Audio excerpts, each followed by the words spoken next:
Hello বন্ধুরা, সর্বপ্রথম বলবো আমার চ্যানেলটিকে সাবস্ক্রাইব করে দিয়ে আমার ভিডিওটা দেখতে। অবশ্যই আমার ভিডিওটা সামনে এলে ঠেলে দেবে না, একটু দেখে নেবে। আজকে রান্না করব কুমড়ো শাক। কুমড়ো শাকগুলো কেটে ধুয়ে নিয়েছি, মাছটা ভেজে তুলে নিয়েছি।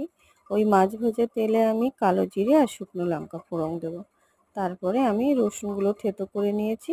থেতো করা রসুনগুলো দিয়ে সামান্য ভাজবো, বেশি ভাজবো না, কারণ শাকের তরকারিতে রসুন দিলে বেশি ভাজলে সে স্বাদটা থাকে না, নষ্ট হয়ে যায়, রসুনের সেন্টটা থাকে না। তারপরে আমি রসুনের কিছুক্ষণ ভাজার পরে আমি আলুগুলো দিয়ে দেবো।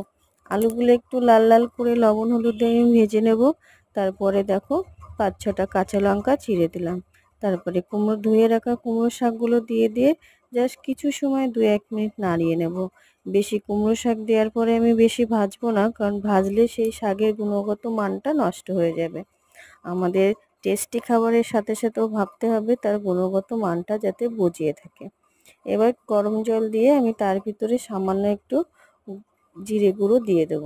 আর কিছুই দেব না, জিরে গুঁড়ো দিয়ে দেবো। তারপরে কিছু সময়ের জন্য ঢাকা দিয়ে দেব। ফুটে উঠলে মাছের মাথা আর মাছ দিয়ে আমি কুমড়ো শাকটা দেখো মাখো মাখো করে নামিয়ে নেব, কারণ শাকের তরকারিতে বেশি ঝোল ভালো লাগে না, বেশি সময় ফুটালেও তার গুণগত মানটা নষ্ট হয়ে যায়। তরকারিটা আমার এদিকে রেডি। আজকে আমার কুমড়ো শাক মাছের মাথা দিয়ে কেমন লাগলে কমেন্টে জানিও, আর ভালো লাগলে অবশ্যই সাবস্ক্রাইব